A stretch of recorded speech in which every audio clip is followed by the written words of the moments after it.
Go ahead, Nate. Welcome to Movie the Podcast. That's right, Movie the Yeah. Podcast. Movie the podcast, everybody. We're Almost all here. the beef is in the barn. No Gogs today, but we are here, and we are here to discuss the Coen Brothers film. I believe the second Coen Brothers film we've watched on the show, possibly third. Did we watch? Definitely second. We did Blood Simple. We did We Blood also did Simple. the Lady Killers. Oh, we did the. I always yeah. forget Lady Killers. They're the best That one third. kind of doesn't count, though. That's the one they don't even want you to remember. Hey, I that's was their re- fault. They shouldn't have made it. Man, No, when they we shouldn't watched have. Lady Killers, I was really hoping that there was something in that movie I was gonna like, and boy, that movie sucks. That movie sucks on wheels. That movie's If terrible. if I remember the group lore correctly, Alec owned that movie. Yes, it was in our house. We had it. It was definitely on our house. I'm pretty sure, and Alec can correct me. I'm pretty sure that was one of those like 3 for 15 Blockbuster deals where you could Yeah, you'd when always find Blockbuster was going like out of business, Yeah. and they had all their like old movies like super cheap. I would just buy shit like, oh, we'll see how this is. I mean, why Give me a not at handful that of point? DVDs. Yeah. And that was a bad one. Yeah. But we watched Burn After Reading, the Coen Brothers follow-up film to No Country for Old Men, which is probably yeah. the funniest bit of trivia for this movie because this movie couldn't be any less like No Country for Old Men. It's kind of back to the Coens, like kind of screwball, like weird Wrong happenstance place, wrong comedy. time Yeah. genre. Yeah, Yeah. they love to kind of flip back and forth between films, though, too. Like, Oh yeah, yeah. But this is also a great movie for the show because this is a massive cast. There's a lot of people in this Yeah. movie, so we have a lot of options to spiral off of going from this movie.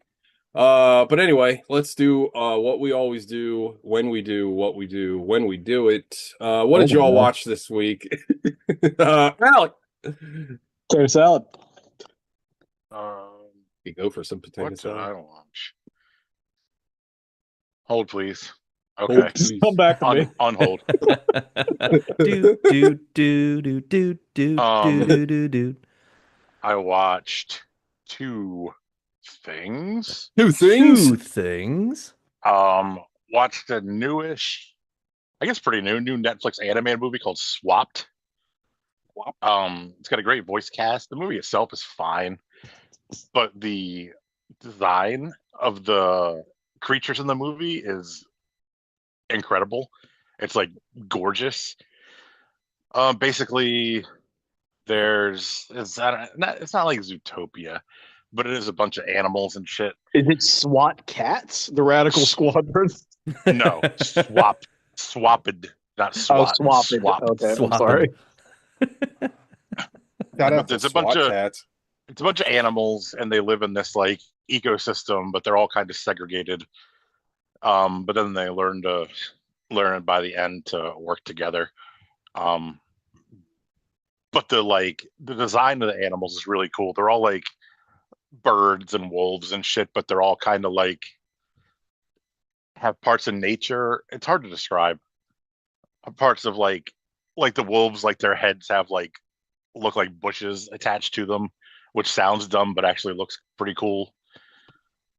The movie itself, like the story is fine. The voice cast is really good because all movies have like not professional, but A-list voice cast now. They don't just have voice actors anymore. Yeah, I Which looked is at the kind of, poster.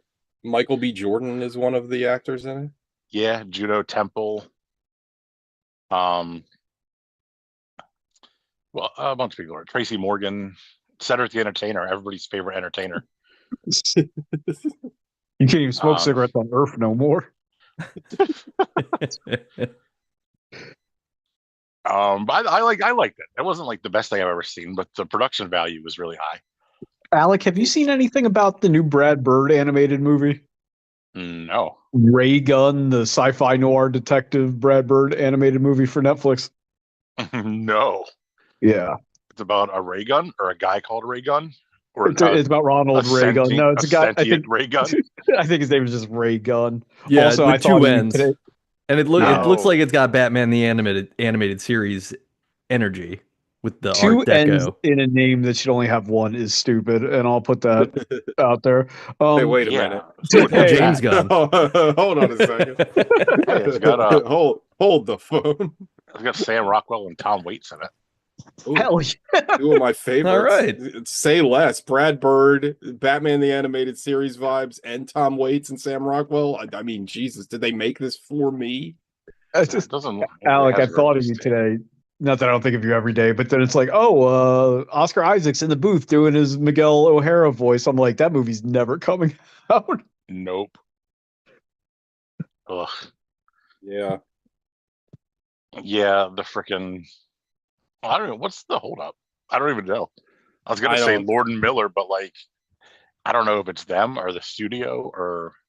Well, and then what's his name? The Miles voice actor is like a fucking weirdo. I think that's caused issues, and they might have Yeah, to recast he's- him.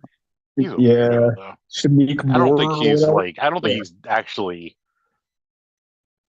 done anything but be a weirdo. I don't think he's like Yeah, I don't think I he's mean- done anything illegal or anything. Maybe they He's ran out of just- pen.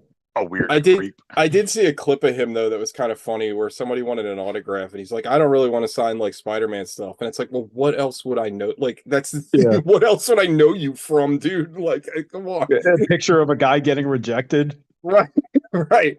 I mean, Sign my copy of Sinners.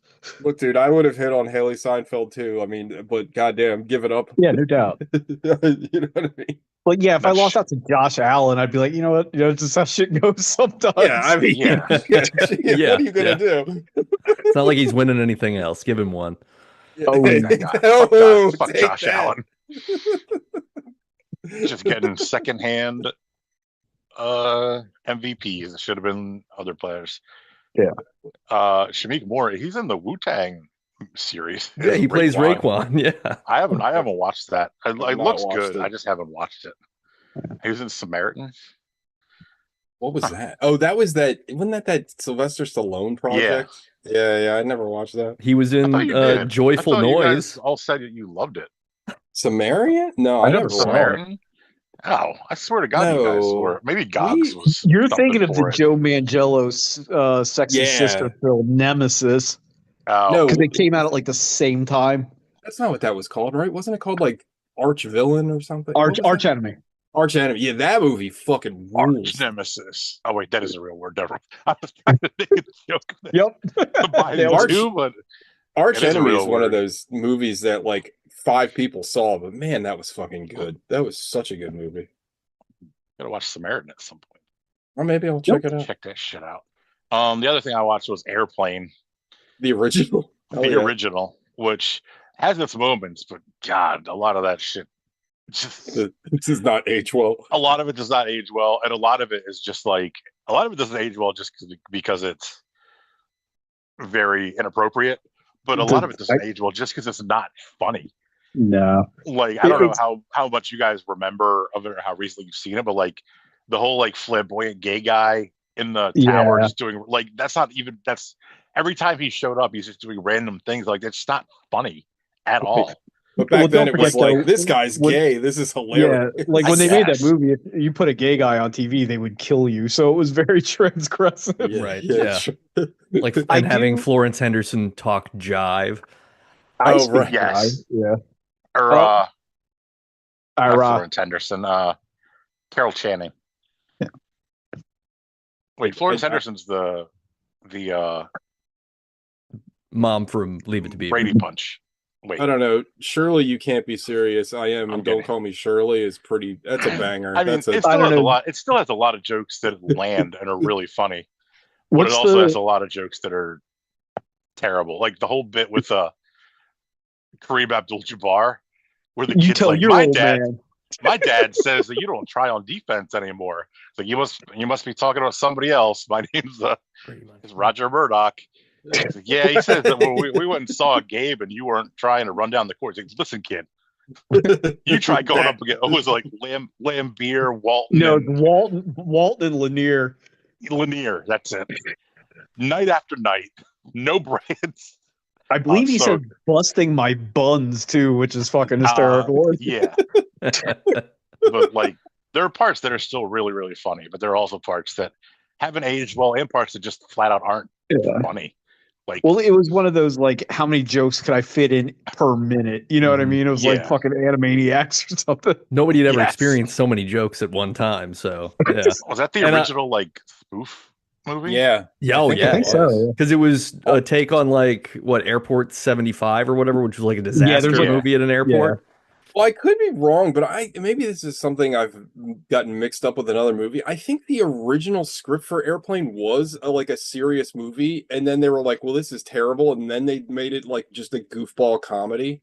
Because you're right though, Al, because that was like the first of like the, I don't know what you would call it, like the Naked Gun style movie. Because that Yeah. was, even Naked Gun was after that. Mhm. But 'Cause like, I don't that- think that. I think that set off Leslie Nielsen's career, his second part of his career, in being in like Yeah. only spoof movies. Yeah, instead of being a Because lead I've in never weird seen sci-fi anything, but movies. before that, he was like a Yeah, he was real like a actor. real actor. Yeah. I was But wrong. those It's not Florence Henderson. It's Barbara Billingsley is the mom from Leave It to Beaver who was in the movie, and Florence Henderson is the Brady Bunch. So just correcting myself. Close enough. Anything else, it Mr. is, Alec? it is funny with Lloyd Bridges, his little bits. I picked a bad I day to picked a quit bad day. huffing glue. No, that's it. I'm just waiting for this last episode of The Boys to disappoint me like the whole rest of the season has, so I can be done with it. Like, it's really disappointing. Yeah, I Because haven't they're even just started. like the whole but I this keep whole hearing that. this whole last season is just basically a shill for their new prequel spinoff that's coming out whenever. Like, who gives a fuck? Not me. Yeah. Also, Yeah. like, why don't you end the main you can still have the spinoff show, but why don't you end the main show strong? Because that's what people want. Yeah, they're Maybe- introducing all these characters that are gonna be in the prequel, but like younger in the like it just like the whole shit the whole time has been like Butcher versus Homelander, and they just keep. I don't Your know. thing It's- means the taxes. yeah, Yeah. it's very Yeah. it's very annoying. And It's the other no, show is yeah. going to be about Soldier Boy, right? I think I Yeah, read that. and it's gonna be somewhere, set like in like the 50s, I think. I like that guy Or- as an actor, though. I That like guy's his voice. wonderful. Honestly, every time he's not on screen, it's like Poochie. I'm just Yeah. saying, where's Soldier Boy? Like When he's That's very it, when he's he- very good at that. when he What showed up in season the was it show, where he did was this- so funny.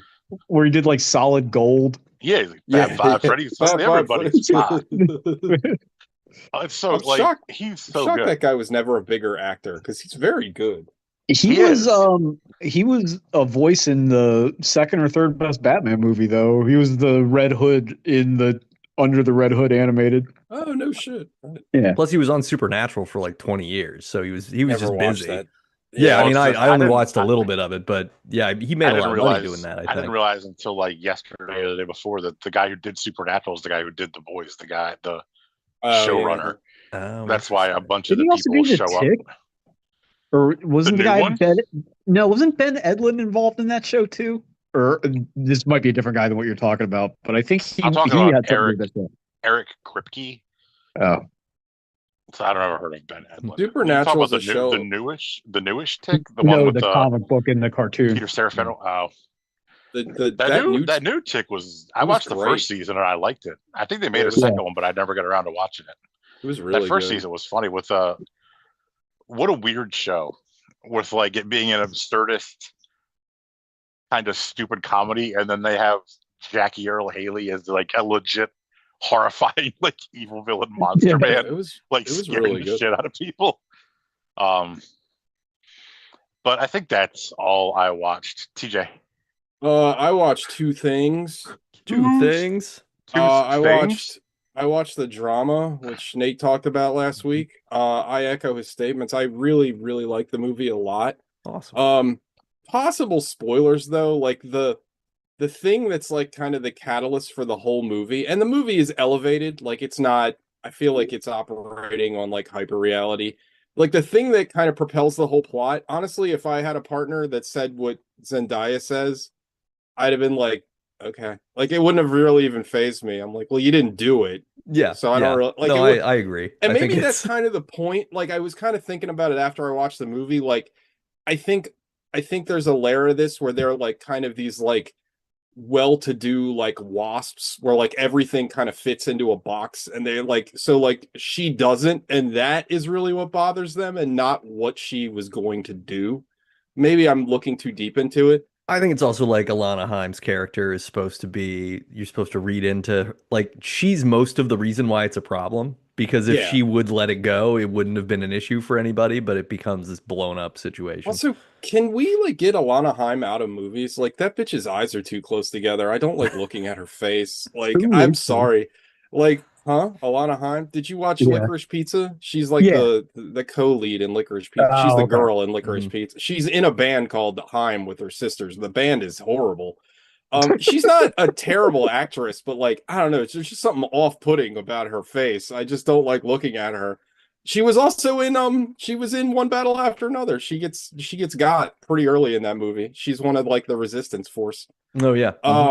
But no, I really like the drama a lot. I thought Zendaya was great. I thought Robert Pattinson is like one of our best actors, hot take. Like Yeah, he's yeah. very good in the movie. And like he's kind of my favorite type of character because like he's one of these guys that again, like he's like projecting to be this kind of like, I don't know, kind of like a bohemian metropolitan, very like worldly guy, but he's like Urbane, yeah. he's like this insecure like dork. Like he's not what he presents himself to be. And then when he's confronted with any kind of problem, he like crumbles and doesn't know what to do. Yep. I mean, there's a couple of very funny like, I mean, The scene with the his movie's coworker near the end of the movie is one of the most fucking hilarious. hysterical. Yeah. Also, that director loves awkward sexual situations because I don't. You saw Dream Scenario, right, Nate? Oh yeah, yeah. Mhm. There's that scene in that movie where Nick Cage like finally gets like his fantasy woman and they go to have sex and like it just doesn't work.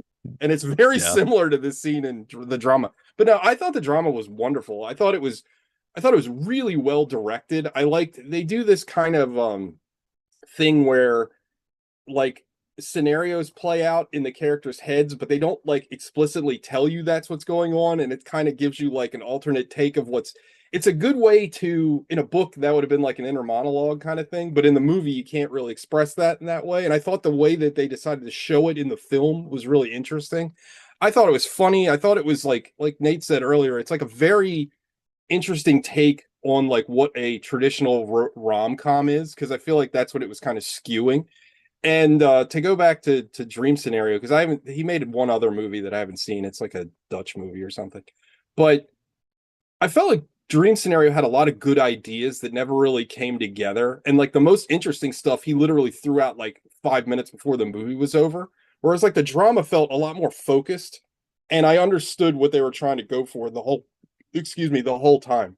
I really liked it. I thought it was excellent. I said it to you guys in the group chat, but I will be shocked if this doesn't end up in my top 10 at the end of the year. I really, really enjoyed it. It's really, really solid film. It is kind of crazy that because Kristen Stewart's really fucking good in general too. That like both of they could have been like doomed by those movies, and they Yeah, both turned out to be excellent actors.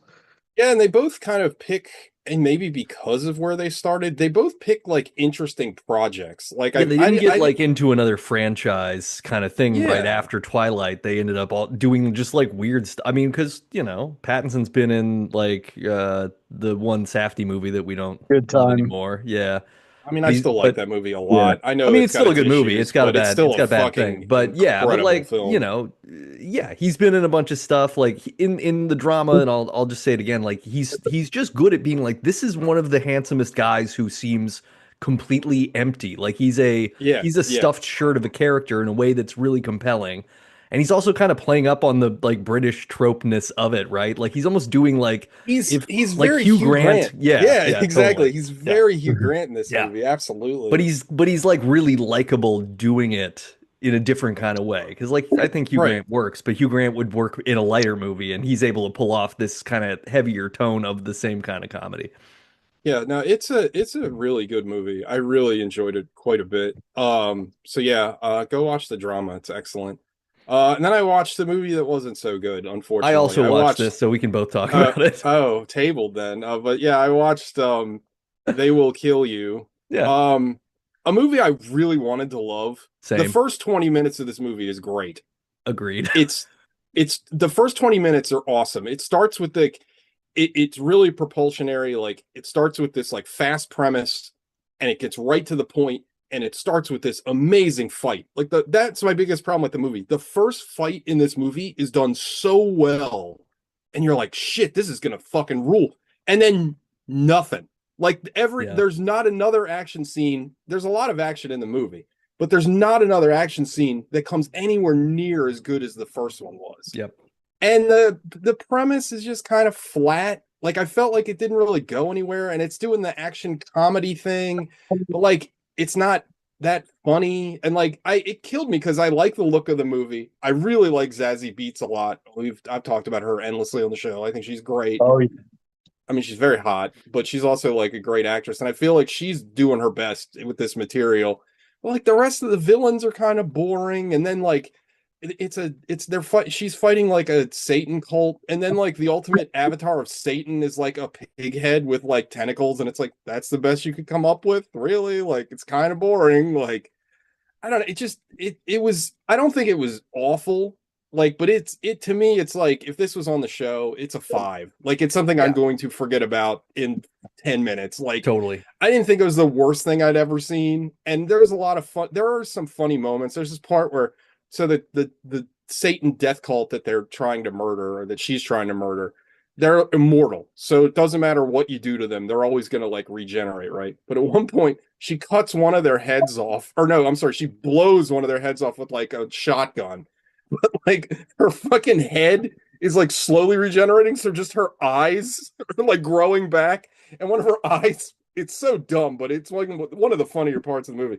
So one of her eyes grows back but falls off, and then just kind of rolls behind Zazie Beetz to spy on her, which I did think was kind of funny.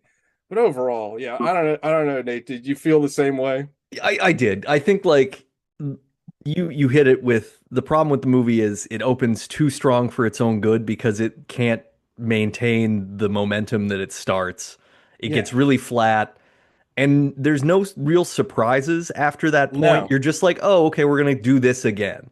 You just kind of keep going like, okay, another scene where somebody gets killed in a gory way. It's got very Tarantino like Kill Bill era blood physics and stuff. That's And my other big problem with the movie. Like, and it's funny because everybody says, you know, Tarantino's too derivative of all his influences, but this movie is just is like not even subtly just ripping off Kill Bill. I mean, they even have like a lot of the title cards the same way, and like just the way that they frame the action, it's like very Kill Bill, like to the point where it's too much. Like it's like you guys should have calmed down on that just a little bit. Yeah, just I mean, as far as the plot goes, like there's not much to it. There's nothing where you're like, oh my God, I can't believe that happened. You don't I didn't feel particularly invested in anybody because there's no stakes. And also like to me, like if you asked me to just rewrite one thing, there should have been a point where she could like, and besides the very end, there should have been a point where she could actually damage the immortal people, because the fights are meaningless because it's like, it's again, like you just said, it's the same bit over and over and over again. Like she mauls them horribly, and then they come back to life. It's like you need something where something happens. There needs to be some kind of edge or some kind of rule that she figures out where, oh, I can actually hurt them now, so maybe they're scared. Also, Patricia Arquette's in the movie, and I like Patricia Arquette a lot, but she's just playing her character from Severance. Like it's literally the same character. Like I'm like, oh, this is what she's going to do now for the rest of her career. Like it's just that character. It's all the Jeff Bridges trap. Yeah, pretty much. Yeah, I think the most disappointing part of it is that it's trying to be like a class-exploitation action movie. Yeah. Oh, but the so only thing that it does is it's like, hey, these are all rich people who live in this fancy building that's run by Satan, and also at the end she says the one line that she's like rich people. And I was like, okay, I didn't hate the line at the end. I thought that hit for me. But I was also just like this could have been it's not committed to any of itself enough. It's like, hey, look, we got one good action sequence. Now, I don't know what we do because the premise is none of these matter after this. And and there's some cool shots like when she's crawling through the floorboards and stuff, like you're getting an interesting framing with the camera, but it's also like nothing happens. Like a bunch of stuff just ends up being very slow chases or like I don't know, just like Well, and to the your jokes fall point, flat. It just kind the of feels movie hokey at You times. guys, you I guys kind can't of, remember the quote. Sorry, Sean. I can't yeah, remember the quote, but the movie opens with a quote about like a class war thing. So I thought, okay, the movie's going to be like kind of like The Menu or like a lot of these other movies lately where it's specifically about like, hey, rich people are the enemy. And that is kind of the point, but they never really get into that. And like the other thing is that the asshole rich people, aside from needing their like blood sacrifice to Satan, it's not like they're like, they don't ever go, they don't ever go out of their way to like enforce their you, point. Yeah. you guys make it sound like a studio bought the rights to Society and then didn't know what to do with it and made this Kinda. kind of like milk It's That's toast. look, that's a better movie, honestly. the Sean, the name of the building is the Virgil. Yes. And Yeah, they I get allude it. to the fact I that get it. each floor of the building caters to different people's proclivities. Get it yet? Yeah, So, and they we like all, crawl by one where everybody's having an orgy, but we don't see anything or experience it. So, like, I was hoping at one point that it was gonna be, oh, Zazie Beetz is gonna do the Inferno. Fine, like, let's go. Yeah, that'd be Let's fun. do the raid / Inferno where she has to fight her way through hell I'm to into the that. top. Like that would have been a cool movie. This doesn't do that. This is just like, Yeah. hey, watch her fight Heather Graham and Tom Felton for the 15th time. Well, With no that's the other thing, consequence. right? This whole building is supposed to be filled with like immortal Satan worshippers, right? But she fights the same 5 people through the entire movie. Yeah. Like, give me like any action movie, right? You got to have like your fodder guy, your trash mobs, to use a video game term. Like, give me like other people for her to kill or something. Like, it's like a literally bunch of this. cops. It's the same fight. That would have been good. There you Yeah. go. Class traitor subplot. Like you have she literally fights the same 5 people through the entire movie. It's like I don't it's the most frustrating kind of movie because it's got the bones. Like it could have been something, but it just doesn't. It needed like severe rewrites Yeah. and like you needed. And again, I feel bad because like Zazie Beetz gets a starring role. It's basically her movie, and it's just not very good. Yeah, because that's the other, like the first fight sequence that happens in her room in the hotel Oh, it's is the fantastic. most well shot and choreographed, and like uses the room well and feels, it feels alive. And then It's every fucking other awesome. sequence, the camera sort of feels lazy, like it Yeah, doesn't know agreed. what to do, including the final fight she has with Patricia Arquette in the head of the Lord of the Flies, where it's just Yeah. like, I don't know, everything feels it feels like they're doing like the practice take where they're like, let's just make sure we know the choreography and we'll go through it slow and we'll do it faster when it counts, but they never did it faster. Yeah, it's very odd. It's very odd that because like if you watch if this ever it's on the Plex, if you want to just fast forward to the first fight sequence, you're like, this is fucking badass. Because they even do like I hate BVS, but there's that great moment. There is one good moment in BVS where Batman's fighting all those guys in the warehouse. And there's that part where he like hits the guy and his fucking head goes like straight down into the ground, like cracks his neck. They kind of redo that in this movie. It's fucking awesome. And this is while she's like hacking people to bits with a machete and she has a sawed-off shotgun that she's like blowing people away with. That and you're like, this is fucking awesome. This movie fucking rules. And then it's just like, nope. Like we spent all our I guess Ying Yo Ping was in town for 2 days and we got him to choreograph this fucking scene. But after that, yeah, no. Yeah. Because it otherwise is like Ready or Not, which I think is a It's very- superior movie. Like It's Ready or very Not is Ready at or least more fun. Yeah, I liked Ready or Not. And the much ending better of than Ready this. or Not at least surprises you with something. Anyway, Yeah, it's not very good, and it pains me to say it because I wanted it to be good. I was rooting for this movie, and I just did not care for it. And it's funny too because I was talking about it on social media, and I was berated with, "Well, I liked it." I'm like, "Okay, cool." Like it was dumb. I You enjoyed know, it. the Like, problem probably is, and I'm not describing this to everybody, like if you can afford to write and get a movie made, you probably don't know much about class struggle unless you're Boots Riley. Like that's the only person that's allowed to do it presently. he's got a new Yeah. movie coming out. Yeah, because Yeah. otherwise you're turned into that Emerald Farrell, which I don't say her fucking name. I can't stand any of her movies, It's and you make. pronounced Emerald Lagasse. I like that guy. Bam. Ooh, is that Hit him guy with the still alive? Spice Weasel. Um, Yeah, Sean, But, you're right because part of the problem with the movie too is like they're kidnapping a bunch of like immigrants and you know illegals, quote unquote, and people and forcing them to work in the hotel, but they don't factor in at all to the end That, of the movie. Like but that it's dude, just doesn't like, even oh hey, factor you're into part of it. It doesn't factor into any part. They talk about it for one yeah, scene no, in the they very they, beginning they of the mention it movie. offhand. There's also Yeah. there's a man of color who is married to Patricia Arquette who Yeah. also was part of the deal for selling the hotel to Yeah. Satan, and he's like, Yeah. well, I thought back then we were helping make the neighborhood better. And that's it. And that's like all Yeah. it's just That's so it. it's so hollow. Yeah. It doesn't Yeah. it wants to name check these things and pretend like they matter, and it sucks. It's Yeah. not good. Sean. I watched three things. Oh my Three God. things. I Sean know. likes movies again. Not really.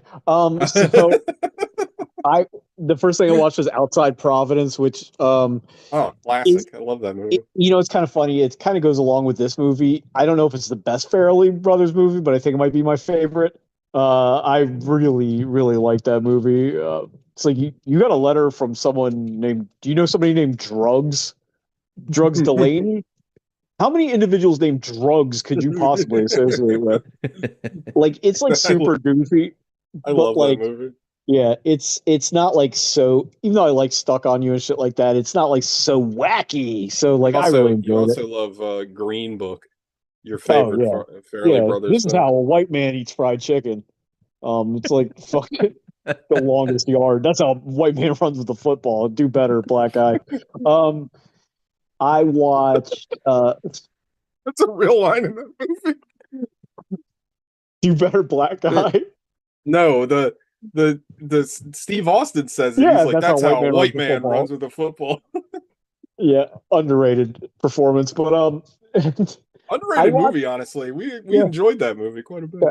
I watched Untold, which is like the lukewarm kind of we got 30 for 30 at home. Is it Netflix or Oh Amazon? yeah, I Yeah. think it's Netflix. I watched the Jamie Vardy one, so it's all about soccer. So I already lost everybody pretty much, but I don't even like- know who that is. he played for Leicester when they won the Premier League. They're like one of those teams that never should have won anyway. It's got the problem like the worst documentaries do, and I feel like a lot of sports documentaries are like this. And I know we're kind of tainted because we know a lot about sports in general, but it's like the whole documentary is like, here's this guy, and then this happened, and then that happened, and then this happened, and then that happened, and then it's over. It's like I think TJ said it. He said the best documentaries start out about something and become about something else. Yeah, that's But my I- favorite kind. Like King of Kong comes to Right. mind, Exit Through the Gift Shop. Both of those start as like a different movie, and then by the Yeah. end of it, it turns into something else. Or like a Harlan County, USA, which is one of my Absolutely, favorites, or something another like good that. one. Yeah. But it's just like kind of the last thing I watched, it's a movie I've seen like 10 times, and like I keep thinking I'm gonna like it. It's not Inland Empire. I I keep was trying to gonna like say, that is movie. it Inland Empire? Yeah. No, I'd still be watching it. It's Donald Brasco starring Donald Depp, and like You know, I don't love I- that movie I- either. I I know a lot of wanna people like do. and like I know it's not fair to compare it to Goodfellas, but it feels like they were like, what do we got that we Mhm. own that's like Goodfellas? It kind of feels like this is gonna be a terribly sexist and stupid comment, but it's like Goodfellas for your mom. You know what I mean? Like it's not like too violent. There's not too much swearing. It's just kind of like this like it just feels kind of boiled down, and like I don't feel like I know anything about Donnie really in the same way that you know about Henry Hill in like and not to keep comparing the two. But I mean, they're similar. I mean, it's a similar genre. It's Yeah. that movie, though. I will tell you that that's a movie that I turned around on as an adult because if you'd Goodfellas asked me, what's that? or Donnie Brasco. Donnie No, Brasco. Donnie or Goodfellas? Brasco. No, Oh, I yeah. love Goodfellas. Goodfellas is Yeah. so great. But no, I mean, I feel like I watched that movie, I don't know, when I was in like middle school, high school, maybe. And I liked it. And if you'd asked me, like, oh yeah, I like that movie. And then I watched it like a couple of years ago. I was like, oh, I don't really care for this anymore. I mean, No. it's not great. It's It not doesn't feel like there are any terrible. stakes to borrow a Gogs thing. It's just kind of everybody's kind of farting around. not enough. Yeah, but Gogs kickboxing thinks and- that about everything. I know. Gogs Yeah, thinks Gogs, nothing has any Gogs, stakes. Gogs' amazing Endgame take was that there's no Yeah. stakes in Endgame. I mean, he turned out to be right, but I mean, you know, in the parlance of that film, he's incredibly no, wrong. No, that's very stupid. But and he's a stupid man. He's not here, Mhm. so fuck him. I And he bet won't I listen to it don't. because he doesn't listen to the episodes. It's not on. Nope. Oh, I just that's like the it's funny that funniest he thing. listens to the ones that he's on. That's Like Yeah, he wants right. to reiterate to him. Yeah, I was right there. Yeah. Yeah, he's Um, like I he's like I this nailed guy. that. I'm This glad guy's I making said a lot that. of good points. Who is this guy? And I don't know, like, I know nothing about this guy, Lefty Guns, the real guy, Ruggiero or whatever. But Pacino's performance makes it just seem like he's some old queen trying to pick up like rough trade. You know what I mean? Like he doesn't come across as a mentor so much as that he's trying to fuck him. It's Which his character from better Cruising. movie. It's Yeah. a sequel to Cruising. How dare you? That's a What a good movie that is. But yeah, that's all I watched. That's everybody, right? Nate. Or Nate. I got two two more things to talk about. One of the things is Psycho. You heard of it? Oh, the original. Yeah. Or did you watch? Did you watch Vaughn. the Gus Van Sant version? No, the Hitchcock, the classic. That movie. Have you ever it's seen just, the Gus it's the an Gus excellent Van movie. Sant version? Yeah, it's not good. It's just It's not good. well, because it's the same movie, but it's worse. It's like, I mean, it's basically a Donnie Brasco situation. It's like, why are we making this again? Well, and it's like a shot for shot remake. It's the weirdest. Like I saw that in the fucking theater, and it was like, why did I watch this movie? But the original Psycho is great. Hot take: the sequel, Psycho 2, is not bad. Psycho 3 is awful, but Psycho 2 is worth watching. I highly recommend. I'm gonna check it out. Yeah, I want to watch it because like part of the reason why Psycho works is Anthony Perkins is legit like a charming manic pixie dream yeah. boy for the first He's great. 3 scenes he's in, right? Until the point that Janet Leigh gets killed. Like it's great. Like it's Yeah, just such a great movie, right? She's Well, it's one of absconding those- with $40,000 in 1960, which is worth $446,000 too. Can you imagine running away with $446,000 from work? Well, the thing I always think about with that movie too, and it's something obviously like, I know who Janet Leigh is now, but she was a huge star when that movie came out. It must have been a fucking like gut punch to watch that movie in the theater back in those days, and they kill her off. That must have, and remember, no fucking internet to spoil that she dies. Yeah. Like that had to be fucking ridiculous. That's the kind of shit that I wish we still had these days, because that's one of the things I always complain about with movies. Is like nothing surprises you anymore. Yeah, There's well, nothing- all the trailers tell you what the whole movie is if you Well, watch and it. if the trailers don't, the fucking internet does. Not And even only if that, you, like if they made some movie, I'm trying to think of like with Margot Robbie, and they're like, we can't hire her just for you to kill her. We got to build the whole ad campaign Right. around her, and then people will be pissed off. And blah, blah, blah, blah, blah. yeah, exactly. But yeah, I mean, it's just what an excellent movie. Like probably all my around, favorite Hitchcock. Honestly, it's brilliant. Like it's just so well written. It's so interesting how it switches to like a crime film for the second half, and I don't know. I just it think looks it's great. It looks great really too. does. I have, And yeah, I have the the movie's like Blu-ray, and it was looks shot because Hitchcock had made more North by Northwest. It cost too much money.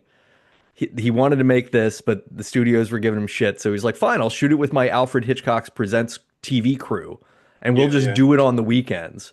So he made this movie like pretty much self-funded with his TV people, and it looks it looks better than a lot of modern movies right now. It looks so fucking good. That's how Also, that's how Anthony made his movie. yeah, that's true. With Shout out his to friends Midday on the of weekend, Dead. self-shot. We made Doug climb into a tree, and then he couldn't get out of the tree. Oh yeah, hot take. North by Northwest, pretty good movie. Yeah. Also, very good movie. Yeah, I'm thinking about trying to do like a whole Hitchcock watch thing this year to go back. Fun through. fact: don't ever watch fucking Rope. I fucking hate that movie. Oh, I Sorry. like Rope. Really? Oh Yeah. God, I don't know. Maybe I got to rewatch it. I thought that movie. It's like, yeah, no I'm shit. shocked you don't like that movie. No, that's one of those where it's just like it's one take, and it's like, yeah, I know, because the camera like goes like places that it wouldn't go, and then it's like, yeah, that's how it's one take. I don't know. It's fine. Yeah, I'm not worried I about the like- one takeness. I think the story's good. I think like the tension story is around the whole pretty- thing is interesting because it's like I think I need to rewatch it. I was in a bad mood when I watched that 20 years ago. I like Vertigo a lot. I remember the day well. I was in a bad mood when I watched that one movie 20 years I mean, ago. I watched like 6 Hitchcock movies in a row. I was in my alpha film bro era back then. So You got to I never confuse with Bound. You thought you were going to see Jennifer Chilly's tits. love that movie. Where's But the no, rope? fun fact about Psycho 3, that has Oz Perkins in it as Yeah. well. hmm A young Oz Perkins. Son of Director Anthony Perkins. Long Legs 2 that's coming out for some reason. I don't know Oh, why. I I mean, love I know it's not everybody likes it, but I who love Long knows? Legs. It could be good. I don't know. I haven't But liked that I the didn't monkey like the movie monkey. wasn't that good, so I hated the it's monkey and tricky. I didn't like the monkey and I didn't like Keeper very much. So I don't know how I feel about Long Legs 2. Blackcoat's daughter's good though. I love Blackcoat's daughter. So I like confusing. yeah, I- another was- classic Gogs. He I was can't say, so I've never wrong seen it, so I can't say anything. You But can I say remember it. You Gogs can say devoted it, like Alex. whole episodes to how Bro- confused he was about that movie. He was so wrong, it fucked me up. Like I thought I was stupid.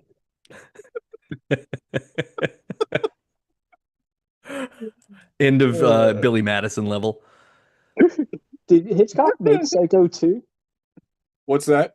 Did No, Hitchcock? No. No, Somebody okay. else did. No. Yeah. But I kind of like I don't know. It's not great, but there's something I kind of like both the sequels, but not like it's kind of like a Jaws sequels thing where it's like they're bad, but they're kind of fun to watch. Like the third one's terrible, but like I think the second one's actually a pretty decent movie. Also, sidebar, I really like the Bates Motel show for 2 seasons. That was quite good. It fell off the rails pretty hard in the third season, but the first 2 seasons of that show are pretty good. Yeah. From what I watched, and like, because Vera Farmiga's great. She's great. Yeah, Mhm. she's great. It's a good Would. show. Oh, What yeah, else, Nate? Yeah, absolutely. one more. Yeah, the one other thing I watched is I did watch Dust Bunny. Oh, what'd you Oh. think? I thought it Did was you very like it? cute. Yeah, it's like Yeah, a very it's good. it's like what if Wes Anderson made John Wick kind of, but Oh wow, also Wes with, Anderson. like Wow, I Ass. everything's Pass, there's a lot yeah. of symmetry and there's a lot of like throwback bright didn't colors get, and things. you didn't get what's his name? I always forget his name. French guy, City of Lost Oh Children. yeah, no, it's he's in yeah. there too. Yeah, It's some of the dialogue feels a little Wes Anderson-y, like the I chippy could back see and that, forth. yeah. But What if But yeah. Greta Gerwig made The Night Comes for Us? Like, what the fuck? Would watch. But yeah, it's a fun movie. It's really cute. It's like I'm a little perplexed at like what it's trying to say by the end of the movie. Yeah, That's sort of my Yeah. only problem with it. Like, because I enjoyed the whole thing. I was just like, oh, okay, that's the Yeah. end, huh? Which is fine. Like, it's it didn't leave me fully dissatisfied, and like the interplay between Mads and the girl is really great. And it's Oh, the nice little because it's girl was never at all really good. creepy, which is cool because it could have been a Leon situation, but it's not. it has Leon vibes to it as well. I mean, a little girl and a hitman neighbor. Yeah. It's very, but like But you they said, don't it's ever get not- weird. Like it doesn't. No. Yeah, it never gets like in the camera. Never Besson- gets crummy. Luc Besson never had a pass on this script. Yeah. But yeah, it's fun. Like I kind of wish I wish David Malkin had a little more time in the movie to be a Yeah. character because he's he's just a face. He's a compelling face. But yeah, Sigourney Weaver's great. Like talk about somebody who's aging wonderfully, no matter Yeah, what. I'm glad you liked it. I really enjoyed it. Like I said, it's a movie that like came and went. I'm shocked nobody talked about it because I was like, this is really clever and fun. Like and also like I just love Mads Mikkelsen, so I'll watch him in anything. So Yeah, it was a fun ride. I recommend. I'm glad you liked it. Fun movie. All right, talking All about right. potentially fun movie. Fun for me. Yeah, this Um, okay. Look, I don't know. This you better have I the feel like Wikipedia. I feel like out. 3 out of 4 is gonna be high scores on this, but I don't know. I can't speak for Alec and his. What Yeah, we don't happened know in- we don't know what Sean's gonna say. What happened in Burn After Reading? All right, Will. Oh man, so we open with Were you bummed that Gogs wasn't on the show this week? 'Cause this is like look. Anytime when it happens now, I just don't worry about it. The first couple of times I had like little panic attacks. It's like fuck, how do I summarize a movie? But now I don't care because I'm just gonna do my best. do a great job. The That's all great you can thing do. with the way this Nate, movie opens and uh, closes is it does this like very CIA enemy of the state style satellite map zoom in on DC. It's like, hey, you're in a spy movie. Hey, Nate, how does it feel to be the light-skinned Aunt Viv of Movie the Podcast? Replaceable? Less liked? I don't know. But yeah, so we open. We're walking through the halls of the CIA, and they have some suits have summoned Osborne Cox, who is John Malkovich, to their office. Great name, by the way, Osborne Cox. Is this Malkovich's, like, I know this is an ensemble piece, but like I'm struggling to think of a Malkovich lead performance beside this one. No, this is his best. This is the thing that I will always. It will endear him to me no matter what he does or becomes, because it is just so good in this movie. Yeah. He's so good. Every time he says memoir. He was really good in Con Air as Cyrus the Virus. Oh, absolutely. That's true, yeah. Absolutely. How can we not watch Con Air? Well, Dude, I mean, maybe next week. We can watch it next. So he's getting grilled by his superiors, right? And they're like, "Well, you have a drinking problem." He's The one guy says you have a drinking problem, and he says, It's "Drinking like, problem? you're You're a Mormon. Mormon. Compared to you, everybody has a drinking problem." Dude, It's great. there's something about Malkovich over enunciating everything that he says is so perfect. Well, it's funny too, because like you couldn't have cast a better actor for this role, because he's like this like kind of like Waspy lofty, stuff.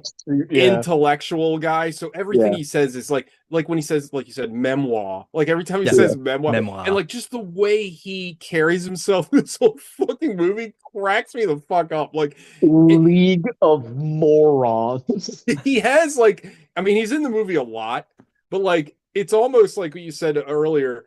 It's like a Poochie thing where he's not on screen. I kind of want him on screen again, because he's so funny. Every time he says something in the movie, it made me laugh. Like he's so fucking ridiculous. Everybody's turned up to 10 in this movie. Like Oh, this yeah. movie Everybody is, knows what movie they're in, which Yes. is perfect. Yeah. this movie is absurd, first of all. This is like an absurdist fucking movie, but like everybody is dialed way the fuck up in this movie. I mean, like, what this movie is a sex farce. yeah, It is really just is. framed like it's a spy movie, which is why I think it's so successful. So they called him into the office, and they're like, "Hey, we're going to transfer you, whatever." And he's like, "Oh, I'm not. You're not going to transfer me. I quit. You guys are all full of shit. This Yeah, is he's like politics." He's like He's an analyst, right? He's a CIA analyst, so he's not even like a spy. He's like an analyst. Like, but Yeah, he's you just know, a desk guy. He's Yeah. a desk guy. Yeah, So he's up in arms. Like you can tell that he's had a chip on his shoulder the whole time. This one, he's getting criticism from people. They don't like him, and he and flies off you the do handle. find out later on that he does probably have a drinking problem. Oh, yeah. So- I mean, not even that much not later. Much later. Yeah. And the thing that's Almost kind of immediately. brilliant about this is like everybody doesn't like him, but it's immediately apparent to the audience why everybody doesn't like him, because he's a an fucking asshole. jerk off. Yeah, no, I mean, the beauty of this is almost no one in this movie is sympathetic in any way. No, the Oh. only two people who are sympathetic and like kind of pure of heart get murdered. They're the only two people that die. Yeah. Yeah, So he walks out and quits. He is now at home, and his wife, who is Tilda Swinton, comes in, and he's like, also he's making fantastic in himself this. a drink or whatever, and he wants to tell her that he's just been fired, and she just wants to get ready for the dinner party they're having that evening. Did you So- pick up the That- cheese? That's such a fucking funny scene, because like he's trying to have this serious conversation and she just doesn't give a shit. He's like, "No, we have to talk," and she's like, "I have to get ready for this party." Well, if I didn't get the message, why would I have picked up the cheese? Yeah, because she says she left a message with his secretary, and he's like, "What did she say?" Like, she'd give it to me. Like, oh well, the thing about that is, and I have but they can't also, have the conversation. Great. Sidebar that has nothing to do with anything. I find Tilda Swinton like the strangest attractive woman I've ever seen. I don't know why. Yeah, it's not just you. She's like, there's something about her. Also, she's a great actress. Like, she's You know what? fantastic. Well, this might say something about me and my questionable sexuality, but I think she's like hottest in Constantine. Oh, she's good. Oh, in that, sure. Yeah. Okay. I also like her in that. What about Doctor Jim, Strange? Oh, Oh. she is in Doctor Strange. That's right. She's the ancient one, right? She's that Chinese Yeah. guy. Yeah. Yeah, she's the Chinese guy. She's the Asian. She's the Asian, the old Asian Really like martial her arts in master. that Jim Jarmusch vampire movie. Oh, Only Lovers Left Alive. That movie fucking rules. Yeah. And she's great in the Suspiria movie. She plays two characters in that. She plays her, like, basically somebody looks like her and this old man for some reason. Yeah, they're at home having a fucking wasp off while Yeah. they're getting ready for this party. So yeah, so then She was the voice of the octopus that the Deep was fucking in the boys. Oh, shit, I didn't that's know right. that. That's hilarious. Also, she's great in Snowpiercer. That's the weird like Oh, teacher God, that's she's- on the bus. Yeah, she doesn't even look like a human in that movie. She's great. She's fantastic. so But yeah, she is so detached. That's her whole character in this movie, like emotionally detached to like a heroic autistic level. Like, Well, it's also like if you are in a relationship in this movie, you are miserable. Like, yes, Yeah. absolutely. well, and this is another thing too, where the Coens do this a lot, but like the only people who are in control and not behind the eight ball in this movie are the women. Yeah, true. Other Well- than, I mean, Linda's not really, but Linda's also makes it out. Spoilers. So we cut to the dinner party and we get George Clooney introducing himself, and George Clooney is like stumbling and seeming awkward and talking about his shellfish allergy. And he is doing like he's- an what does he American say? Hugh Grant. Yeah. Shell food. He says shell food, and then Malkovich corrects him. He's like, "You mean shellfish?" And he's like, "Yeah, whatever." And it's like, it's funny. What is Doesn't he like eat a shrimp to test it or Yeah. something? He He's does. like, it's fine. No, Yeah. later on in the movie, remember, he's like, he asks Francis McDermott if it has shell food. He's like, I don't know, whatever, I'll just do it anyway. It's like- but like this scene, again, this movie is very Oh no, silly. he says he has a gluten. What the fuck does he? Not gluten Oh. tolerance. What does he say, Nate? oh yeah. No, I think he says it's like because it's a lactose intolerance or a gluten allergy, I think. Something like that. And he might But say gluten intolerance, and then Malkovich corrects him on that. this scene is so great though, because it shows the dichotomy between George Clooney and John Malkovich, like immediately. You know what I mean? Like John Malkovich is this like hoity intellectual or whatever, and George Clooney is just kind of like a good-looking boob. Like He's just a like, bumbling bullshitter, but he's He's handsome, like so it works out. he's like a himbo. Yes, yes, he is exactly a him. That's one a of great two word. key himbos in the movie. Dude. Clooney, again, hot take. This might be my favorite Clooney performance Yeah, in same. anything. Yeah, So good definitely. in this movie.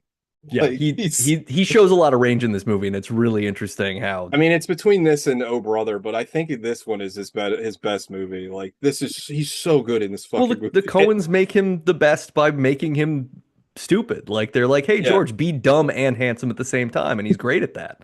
Got it. He's so good. I mean, him constantly like, damn, I need to get a jog in, like all the time. And he's like, Yeah. and then his constant obsession with like wood panel flooring makes me laugh. What He's kind like, of floor is this? And he's like in her shitty apartment in like Silver Spring or whatever, and you know it's like some terrible laminate. It's like, what is this? Is Pergos? Yeah. Yeah, yeah. He's He's just we like- haven't even gotten into his project. Oh yeah, no. He's so What? proud of it too. Which I totally forgot. It was like a birthday gift for his wife. Like that. Yeah. Yeah, he's just like he's an incredibly shallow individual. He also is like 20 years in the Marshal Service, never discharged my weapon, which is one of the Which- best like Chekhov's lines It's a sort literal of thing. it's a Chekhov's gun, like a Yeah, literal he- Chekhov's gun. He's like all id. It's perfect. Like, Yes. yeah. Yeah, he's literally he's just walking ADHD. He's just looking whatever shiny thing is in front of him. He's excited. So they have this dinner party. We find out through the dinner party then that Clooney and Tilda Swinton are fucking on the side, and he's nervous that night because he doesn't want Malkovich to find out. Which she's only with him for aesthetics because she's like a doctor. You know, she's a super sharp. She's like a Cox type person, and he's like you said, like a befuddled himbo. There's a funny bit of dialogue that I really liked where after the party, George Clooney and his wife are leaving, and she's talking about Tilda Swinton. She's like, "Oh, she's a cold, stuck-up bitch."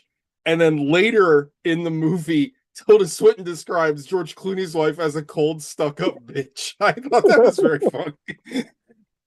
Yeah, and like Clooney, yeah, there's a whole I don't know, everything about these scenes are written so well because they ask his wife about her children's book she writes, and Clooney jumps in and like answers for her, and then he Yeah. gets yelled at for doing it's great. It's just like it's yeah, the tension is great and it's all comedy tension. So yeah, so we find out they're fucking on the side. And Tilda Swinton then goes to her lawyer, I guess, right then and there, and is like, I'm This gonna fucking lawyer. the lawyer's like, well, hey, look, you know, you should just be prepared because anything could happen. So I want you to get a hold of all of his financial information so that we can be prepared should you decide that you want to get divorced. And it's like the very calculated and cold and really like intolerable cruelty kind of energy. Yeah. Also the Coens. Good movie. So she ends up getting all the financial records on a CD. Meanwhile, Osborne Cox has decided that in his time off, he's going to just drink a lot and try to write his memoir. His memoir. And like he's like he tells Tilda Swinton he's gonna write a book, and she's like, "You're gonna write a book? Like, Who would for want to what? read that? Who Yeah. would want to read Yeah. that?" He's like, I talk about all my time in the CIA. She's like, It's his fucking Yeah. dream. And Tilda Swinton's just like, yeah, that's fucking stupid. It's Also, I great. love that he goes, is his dad Brian Cox? I can't remember. Is that who it is? I can't tell. Like it's just an old man. I oh don't yeah, know I if think it's right. just yeah, it might just be an old guy. Or he's like has to confess because his dad can't talk, so he can unload his dream onto him and be like, yeah, that's great, right? It's not bad if I do this, right? Okay, awesome. I'm gonna go write my memoir. Like you taking a man, a completely like catatonic man in a wheelchair out on a sailboat just to tell him a bunch of Yeah, stuff that would probably have disappointed him were he Yeah. able-bodied, And and then Malkovich bring him back. basically lives in this boat for the majority of the movie, which also is just kind of funny to me. Yeah, but he doesn't lock the boat It's like very well. it's like in the Potomac, which would be awful to live in. Yeah. yeah, it's not like the French Riviera or something. No. But in between these things, we also cut to Frances McDormand in a plastic surgeon's office, and she's getting her underarm flab and her tummy and her face evaluated. Well, Nate, the face is the window to the soul. Yes. And the way the plastic surgeon, and I don't know that character actor's name, but the way that he does Yeah, that everything guy's is perfect feeling too, stuff. because Yeah. he's so Everybody's doing so the like fucking soft dry. upsell. Yeah. I know So- him. I know him from he's Dale from The Walking Dead. Oh, Yeah. that's who Oh, that that's is. it, yeah. Oh shit. Yeah. Yeah, you're right. So she wants to get some thousands of dollars worth of plastic surgery because she just wants to feel better about herself, I guess. Like she also seems ultimately very shallow. Like there's not Oh, absolutely. Yeah. This movie isn't about character depth, but it works because Well, it's not about anybody's. I think Well, it's other also than Richard trading. Jenkins, I guess. It's also like trading on your kind of like affection for Frances McDormand and like the Marge Gunderson and that type of Yeah. character that she normally plays and is definitely not in this movie. Yeah, because she's doing the same G golly sort of disposition, but she's entirely like a selfish, horrible person. Well, and Yeah. I thought it's an interesting little piece of work where she's like obsessed with her look and she works at a gym, you know what I mean? So this is Yeah. going to feed into her own like self, her self-image and stuff like that.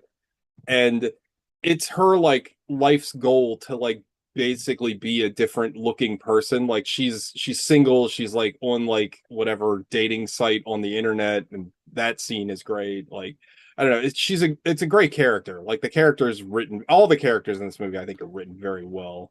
And this movie takes place in that tiny window where it was all razors and the internet was still like internet 2.0, but there was no iPhones and no apps and no anything. So it's got like there's not even a dating site that's sort of normal. It's almost like a Craigslist for DC that she's like trolling on for doofuses. I But like- anyway, so I like when you see Clooney's phone and it says singular on it. yeah. Yeah. Aw. I remember singular. Yeah.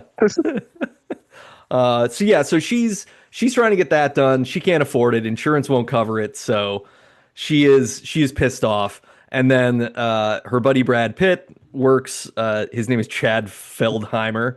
He is the He's frosted so good. tipped dude bro like himbo that works at the gym. He's even stupider than Clooney too, which is Yeah, funny. He's well, like he's very constantly got sweet. his iPad strapped to his arm, and he's like just listen or his iPod and listening to Yeah. music and dancing around and stuff. And he's I love when she's going through all the, this guy's a dork. You think he's a dork? And it's like, I don't know, maybe. And she's, what does he do? And I forget what his job is. He's like, oh, that's neat.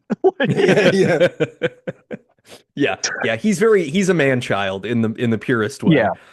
Yeah. So they're all going about their business, and I guess one of the employees there, I can't remember The his name, janitor. finds The the jan- CD. I found it It's on like the floor. I found it Rusev or something. something like that, and he's like, he just kept repeating himself, like he's just standing there like stone cold. He just keeps saying, I found it on the floor, and then All right.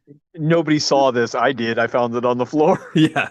yeah, Yeah, And then at everybody one doesn't point- understand spy language in this movie, or they think they do and they don't. And then we forgot to mention what's his name? Who's the name? I even forgot it already. Richard Jenkins. Nate mentioned Richard him a second Jenkins. ago.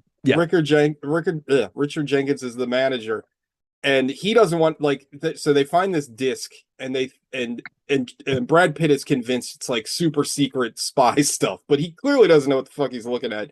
But like Richard Jenkins is like, you got to get rid of this. I don't want anything to do with this. I'm gonna leave. So then it's just Frances McDermott and Brad Pitt and the janitor, and Brad Pitt goes, "Okay, man, you never found this." Like, and he's like, "No, I found it on the." And I love that Richard Jenkins, because the gym's called Hard Bodies, he has to like keep saying Hard Bodies over and over again. Like, this isn't Yeah. the kind of thing that we would appreciate at Hard Bodies. And he is doing the best earnest character actor performance. He's Yes. everything Yeah. you need, because you needed someone like this to level everybody else out, and he's perfect at it.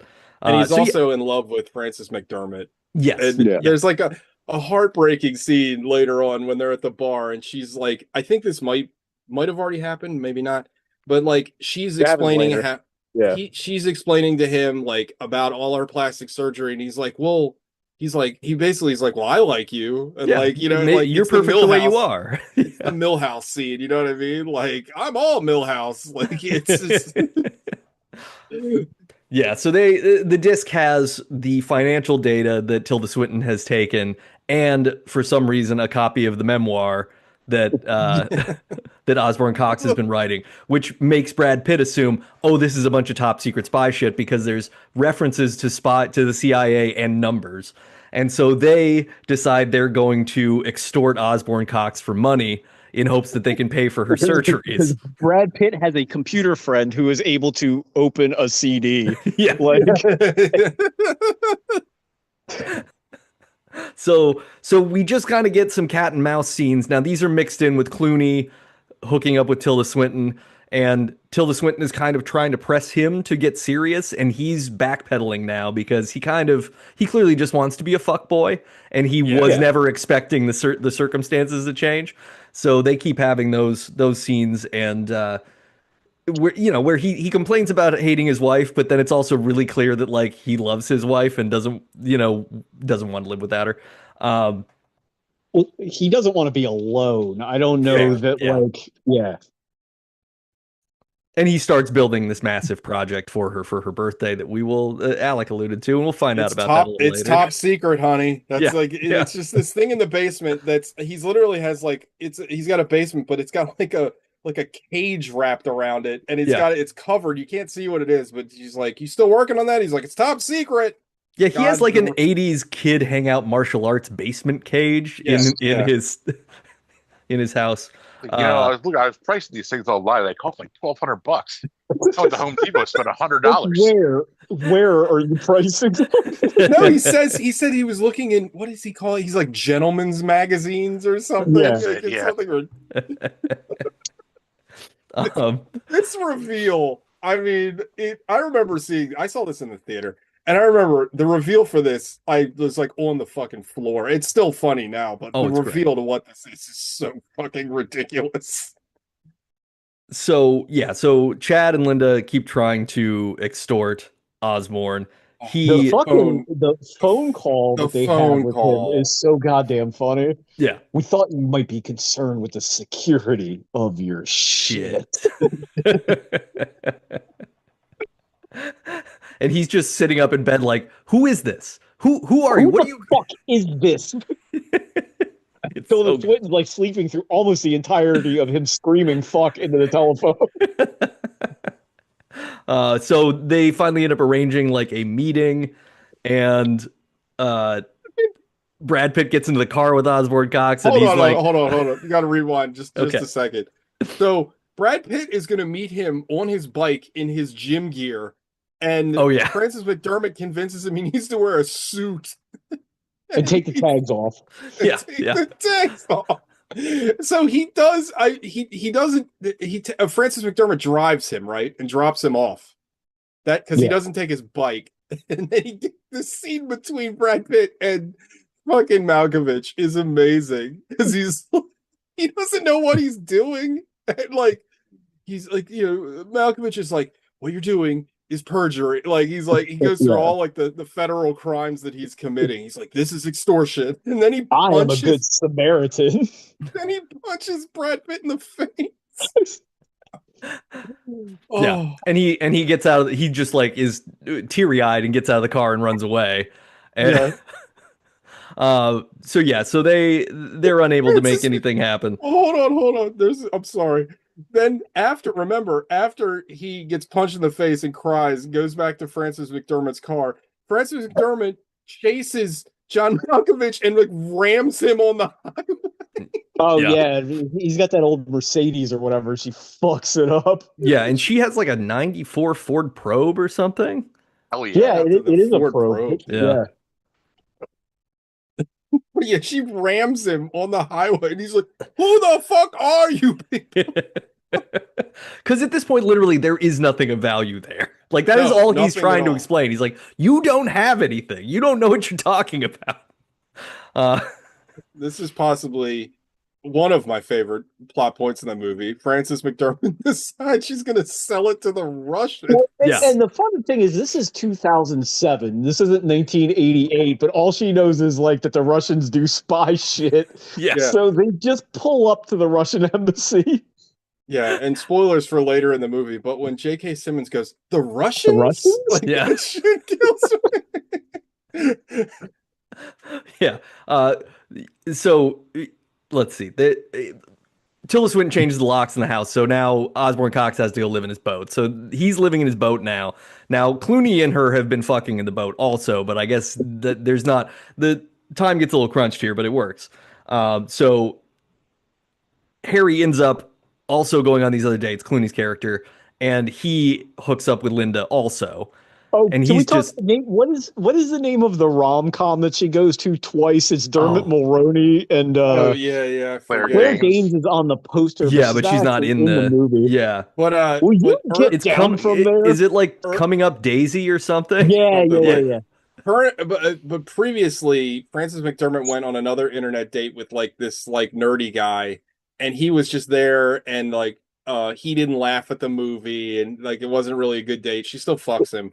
Yeah. Shout out to that. It looks like the worst fuck ever possible though too. Yeah. It's like the driest available. But I've yeah, had when they worse. rewatch the movie, Clooney's Oh. laugh at the same scene. Like Clooney is able to carry the like just big also, laugh for no reason. It's so in good. that scene, in that previous bad date, she goes through that guy's wallet and she sees a grocery list from his presumed wife. Mhm. So she gets upset by that, but then she ends up dating George Clooney, who's also cheating on his wife and lover. But he tells her that he Well, is. he tells her he's in the process of getting a divorce. Right. Which he Oh, yeah. is, Technically, he's almost unbeknownst to lying. him. Yeah, he just doesn't know it yet. So yeah, so all this is going on. They go to the Russian embassy. They go to their. She's dealing with Mr. Korupkin, I think is his name, but she keeps calling him Krapkin because she just doesn't have the energy to do. Because everybody's stupid. Yeah.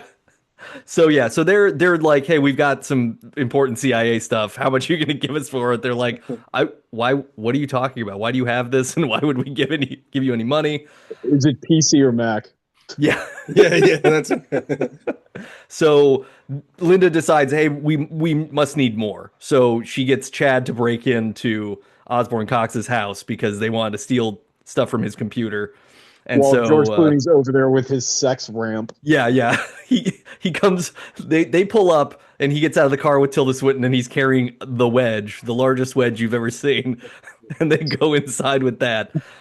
Which I mean, just great comedy. Like just great this guy's just bringing all of his platforms. Sex toys. So yeah, But they're not even sex toys, they're like sex conveyances. Yeah.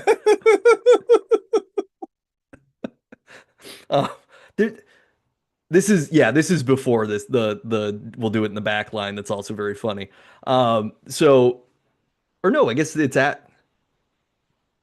That must be before this, right? Because they go. She drops him off like on the bridge or something, and he's gonna run home. He's gonna get a run in because he always is worried about getting a fucking run in. Right. Yeah. So he's got to get a run in. So she drives. They end up having sex. They drive off. Chad breaks in. So Brad Pitt breaks in by looking conspicuous. And there's been a car that's been following Clooney around that we constantly keep seeing, and Clooney's getting more nervous about it, but we don't know what it is.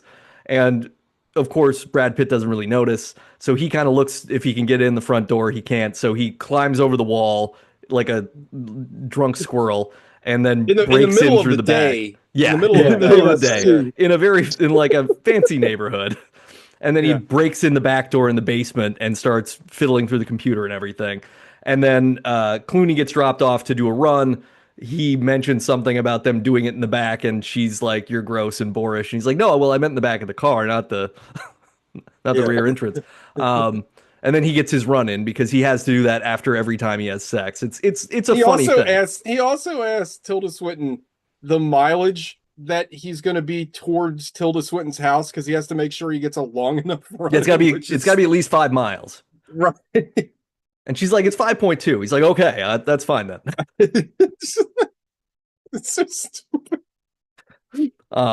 So he runs back and he's coming in as Brad Pitt is in the bedroom looking around.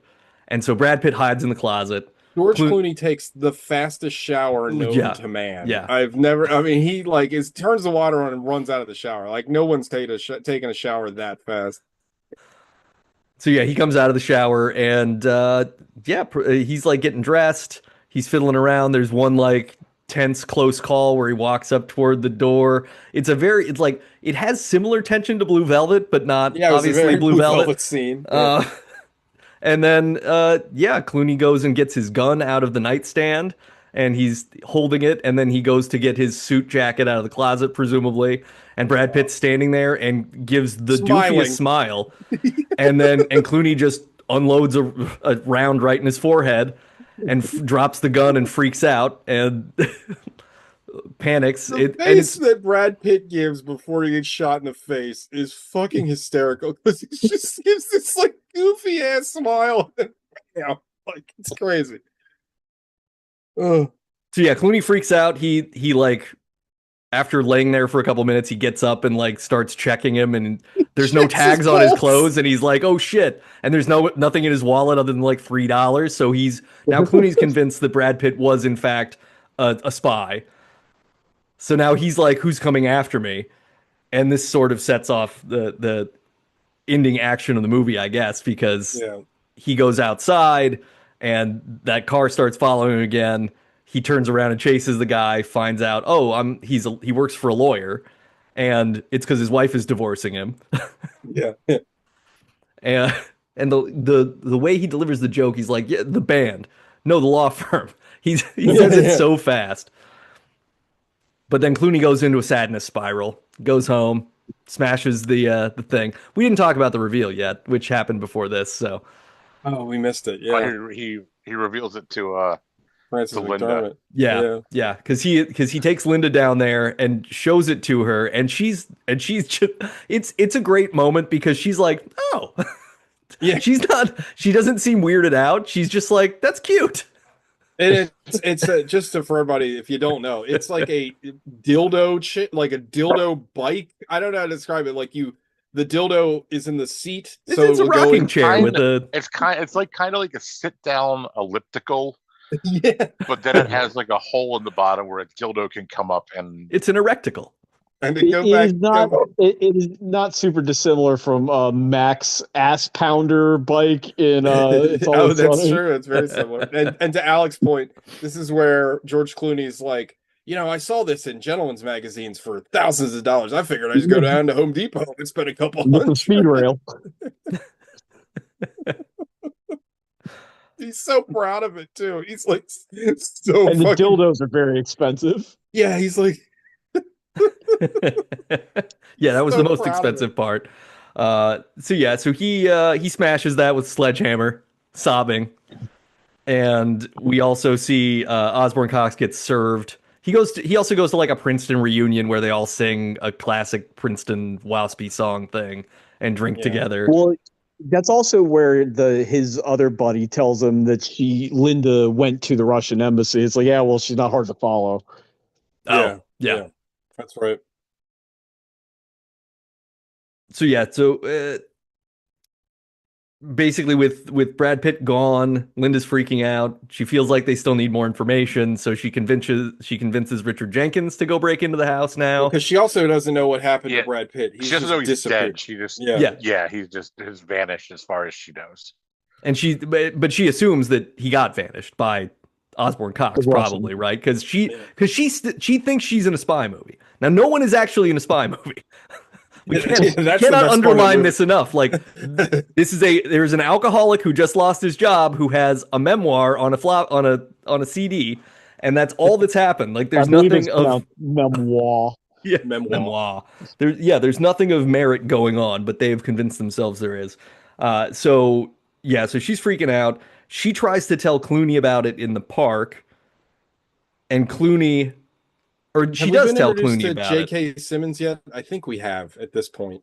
Yeah, Yeah, I think we get the Talking about the first Russian. J.K. Simmons. Yeah. Yeah, he gets briefed and he's like, "What?" Like none of the. He's like, "What?" This is one of my favorite lines in the movie. Bring it back to me when it makes sense. Yeah. Like he's I can speak to someone who works for a government and works in and with investigative agencies. This is very accurate. Nobody ever knows what the fuck's going on or who's doing what or why. This is like every conversation, every meeting I ever have. The yeah. He's Russians? like he's asking about like Cox's clearance. He's like, "Oh, he's a level 3." He's like, "Oh, I don't care." He's like, "That's fine." He's Yeah, he like, doesn't know "Good anything. Yeah. And Alex, right? This is where the Russians like I like it's so great. But yeah, Clooney's Then- spiraling. He's spiraling, but he when they're on the park bench, he thinks he's being followed because the guy she went on a date with earlier happens to be there and sees That's her right. and staring at her. And he's Yeah. like, who the fuck do you work for? Yeah, Meanwhile, that He only- starts seeing everybody that he sees is like looking around, and he assumes they're all looking at him, but in reality, Yeah, none of because them. a fun piece of business is that when Frances McDormand goes on these internet dates, she meets the dorky guy at the same bench that she ends up meeting George Clooney. So it's like the one place everybody meets on the internet, I guess. also, Frances McDormand is being followed by the intelligence community. Yeah. Oh, yeah, that's I didn't think of that. That's true. But Clooney thinks it's all about him. Right. Right. Yeah, because he's self-absorbed.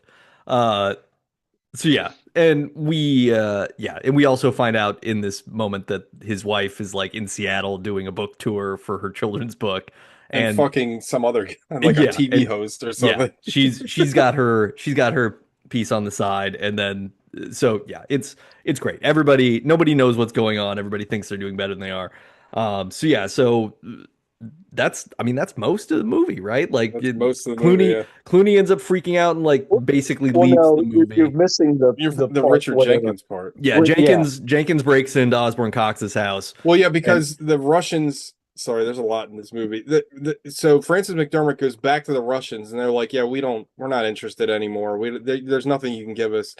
And she's still convinced that the reason they're playing hardball, that she still needs to get more information. So that's when she convinces Richard Jenkins to go back and break into Osgood's house again, and that's when the Clooney thing happened.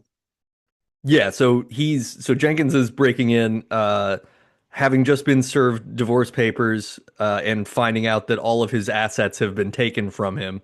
John Malkovich goes with the new key to the house, which is a hatchet, So he leaves the boat in his underwear and bathrobe, presumably stinking drunk, goes to the house, starts drinking more, goes to the basement, finds Richard Jenkins down there.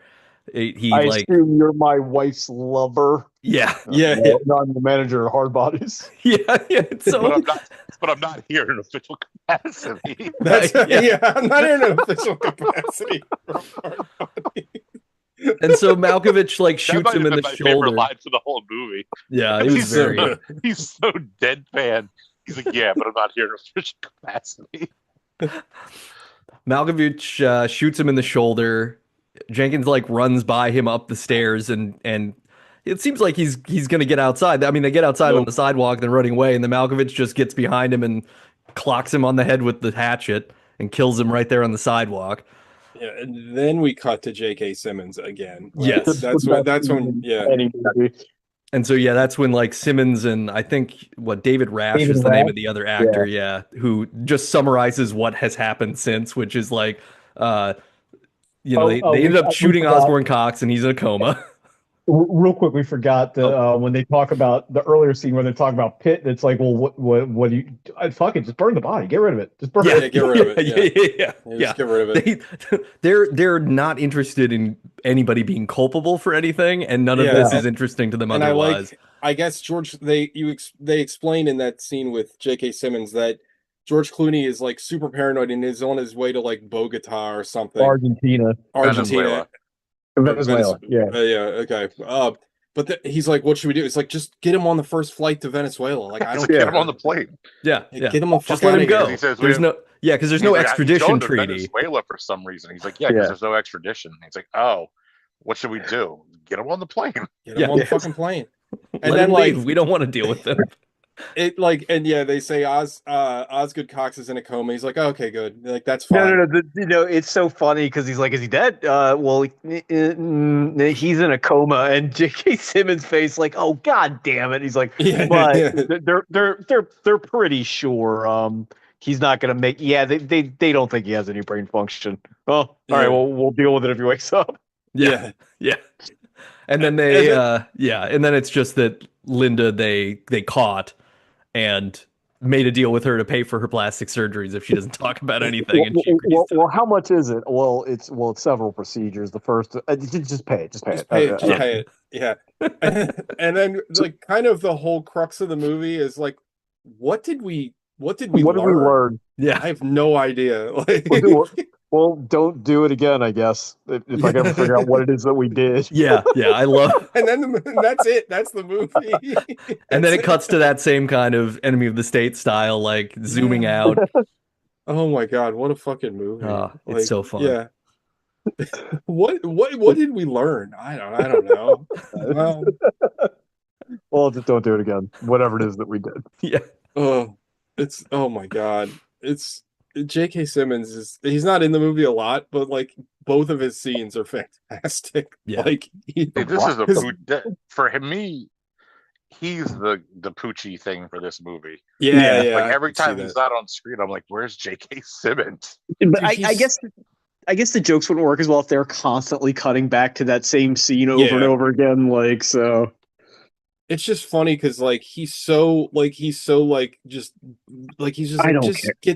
get Yeah. this, go away, like get this off my desk. I don't care. Like, Well, I this can is- imagine like he's probably been the CIA director for like 20 years, and he's like, like just stop, just leave me alone. Yeah. I just want- Yeah, this is such just bullshit for him to deal with. Like, why are you bringing this to me? What even is happening? Nothing is happening. yeah. Just deal with it. Again, to what you said earlier, Nate, like everyone thinks they're in a spy movie, but there is no compromised information at all. Like there's nothing of any importance to anybody that's going on. but like every real official investigation, it's all just bumbling happenstance. And like TJ said, get it off my desk. Yeah, I don't care. Whatever. That's fine. Yeah. Yeah. Yeah, because But whenever that's, Osborne Cox says at a certain point that like the agency is just all like stupid bureaucrats or something. There's some line he says, and then the movie just affirms that. It's like, look, But he's also a stupid bureau. You know, Oh, yeah, he is. Yeah. He has such like an aggrandized view of himself. It's like that's like kind of the crux of his character, right? Like he feels He like thinks that. he's like some kind of like warrior poet or whatever, and he's just some Right. guy that looks at like fucking emails from some people in Belgrade all day long. Right, yeah. Yeah, He thinks he's like some Manhattan. I mean, that's why like Tilda Swinton's like, well, why would anybody want to read your book? Like you're not important at all. Like nobody cares. But yeah, that's the movie. I didn't look this up, and I probably should have, but if it felt like they shot this in DC, like the locations felt very. I didn't say anything. Oh, I Oh, heard Somebody said something. Yeah, a ghost. The dog barked.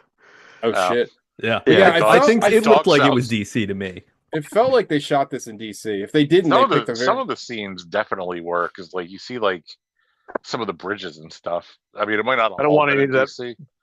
Do you got anything to drink besides Maryland swamp water? Yeah, yeah. There's also the great when Cox is yelling at Brad Pitt in the car, and he references the wheels of his Schwinn bicycle. And You think this is and- a Schwinn? yeah, he just like he's tickled. It's He's great. upset. He's like, yeah, it's not... and he kind of laughs. It's hilarious. They shot most of it in Brooklyn. No shit. Ew. Oh, Well, okay. you know how it is. Brooklyn- the Mid-Atlantic, all looks Brooklyn, the same. Maryland. Yeah. Well, I mean, Yeah. I always get my go-to is always that Die Hard movie that was supposed to be shot in Oh. DC, but it clearly isn't. Live Free or It's Die like- Hard. Didn't they shoot part of it in fucking Lansdowne? They shot it right out front. A bunch of that movie got shot right in front of the Sidebar in Baltimore. Because I had a bunch of my friends were there, and they like got to meet Bruce Willis, and they said he was cool as shit.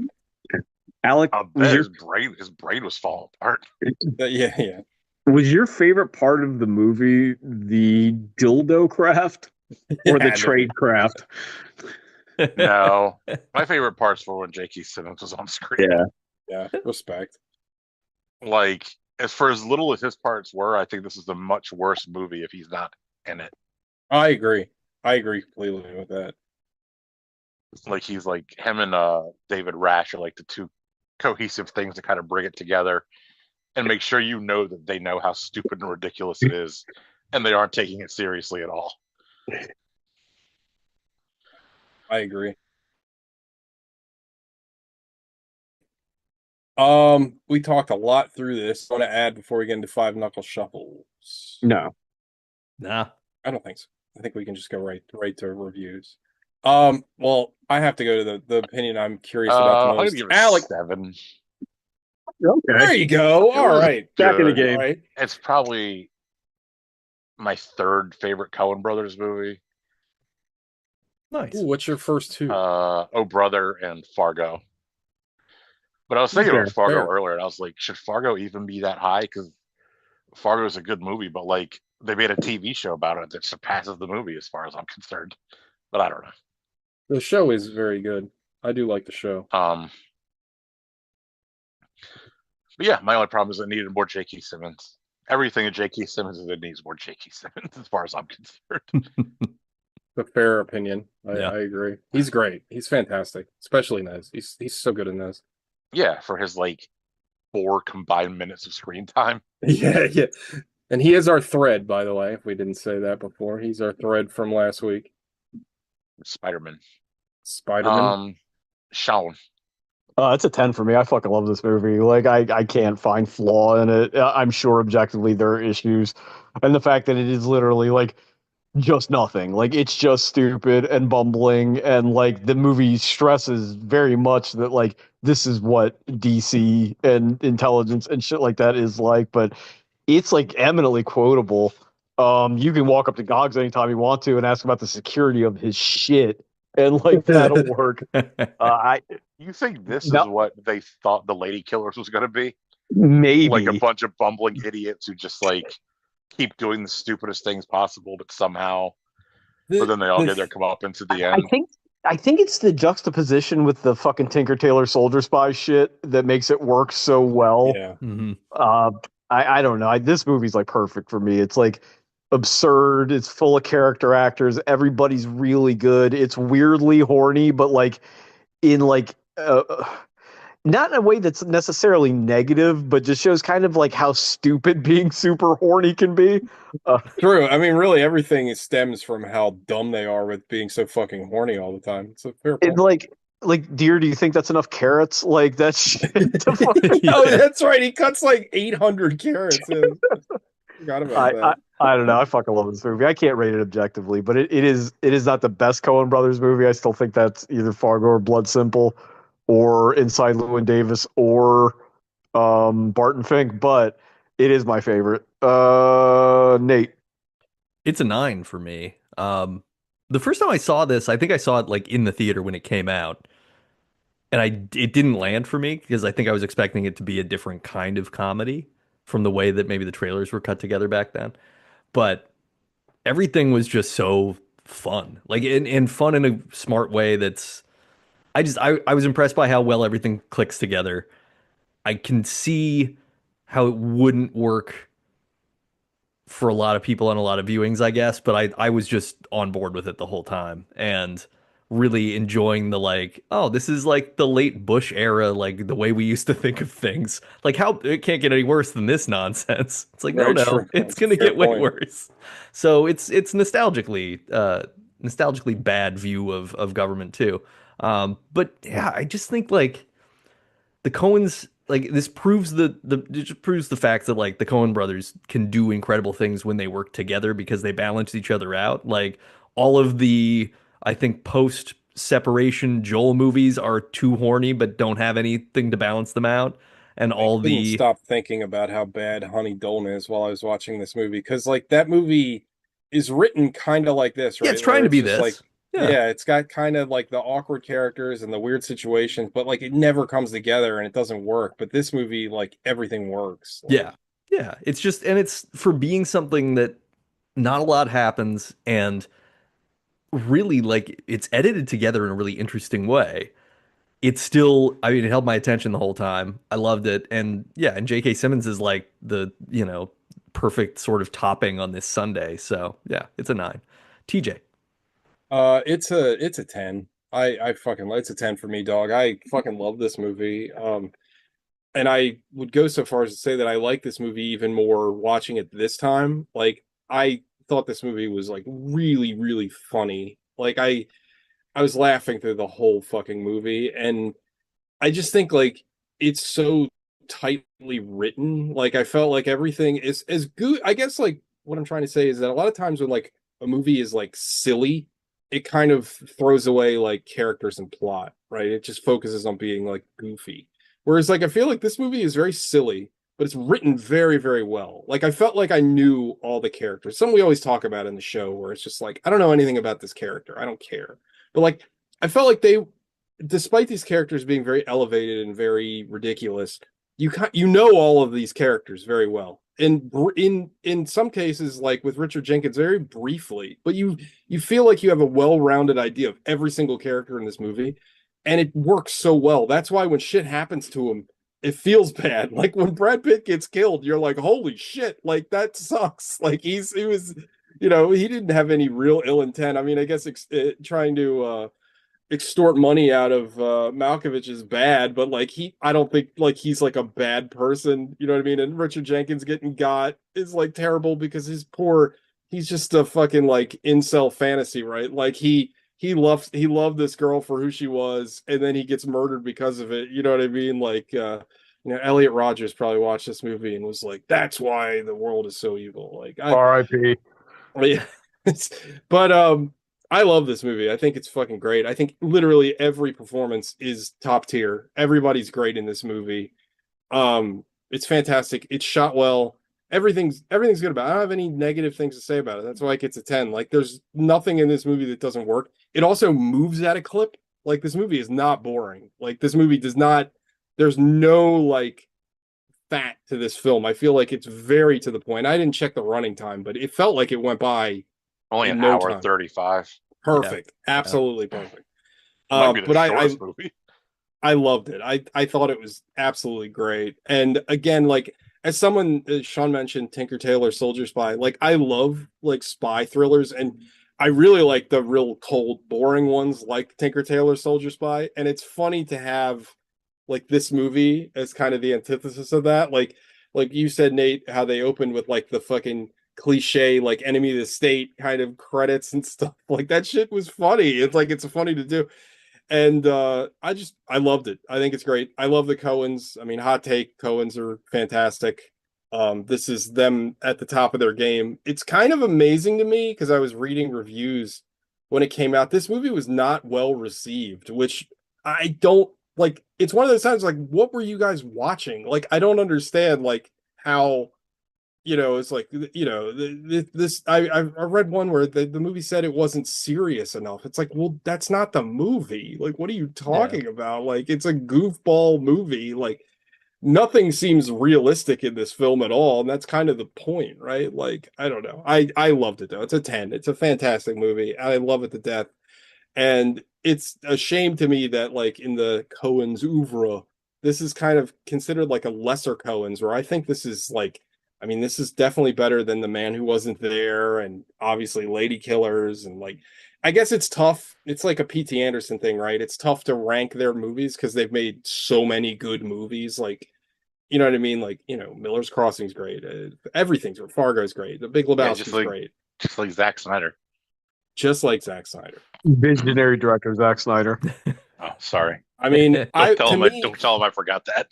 Yeah. To me, a lesser Coen's movie is True Grit, and people love that movie, and I think that movie has a lot of problems. Like, I think it's good, but I don't think it's like I would definitely watch this over True Grit any day of the week.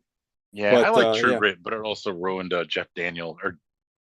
Also Jeff Jeff Bridges. Daniels. Yeah. It's not True Grit is not a bad movie, but like, I don't know. I don't hold it in high regard like a lot of other people do.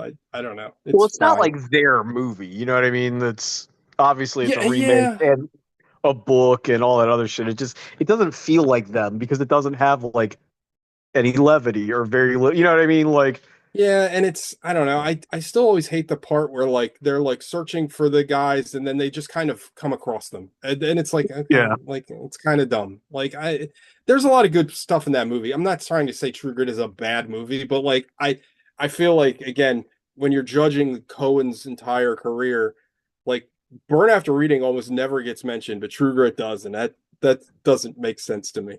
But Nate, Oh, I already went. you already went. did you?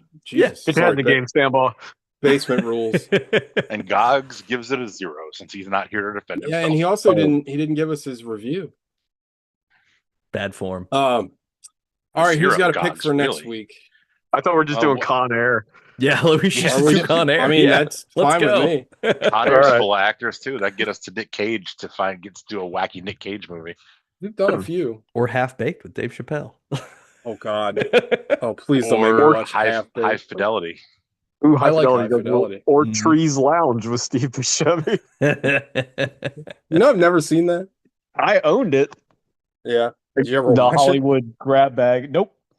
Yeah, I never watched it. I think Steve Buscemi directed that movie, if I'm not mistaken. Oh, weird. Do you still own it, or you got rid of it? I probably do. Like I don't think I've gotten rid of any DVDs. Oh, I got rid of boxes of them. Oh Jesus. I shouldn't have, because now they're reneging on all the like licensing rights of shit that I bought online Yeah, digitally. because they're just and getting now it's- scanned by Chat GPT and thrown into the sun. Yeah. All right, well, Con Air next week. That I'm kind of excited to watch Con Air. I haven't watched that in a very long time. And our first Michael Bay film, I believe. He didn't direct that. I don't think. Didn't did he? He directed The I- Rock. I don't think he directed Con Air. Joel He didn't Silver? direct. He didn't direct Con Air. God, I would have lost that trivia question. Simon Yeah, West. Gary Bruckheimer. Simon No, West. no. Simon Nate's right. West. Yeah, Jerry Bruckheimer was the producer. What else did Simon West direct? The Expendables 2. Tomb Raider. Tomb Raider, Bride Oh, Hard. God. He The directed that Mechanic. terrible remake of The Mechanic. That was. Yeah. Oh man, this guy's filmography is rough. The General's Daughter. God, I remember that as being like a dad movie from the 90s. Yep, it's part of the Patient First collection. 100%. All Yeah. right, well, Con All right. Air. I'm excited. We get to All right, watch some boys. Nick Cage. Hell yeah. All right, that's the show, everybody. You know Nick what to do. Cage, aka Cameron Poe. Be careful eating ass because you may get the hentai virus with that shit. So be careful. Yeah. Oh, you know what Maybe else? that- You know what else Simon West directed? Hmm. The Rick Astley "Never Gonna Give You Up" music video. Wow, well, never Oh, mind. okay, then. well, that hey. guy's This legacy guy is rocks. Yeah, Yeah. that guy rules. Never mind. I take back any negative thing I said about him. Sorry, Sir West. Yeah. All right, everybody. All right. See you later. Bye. Bye-bye. See ya. Bye.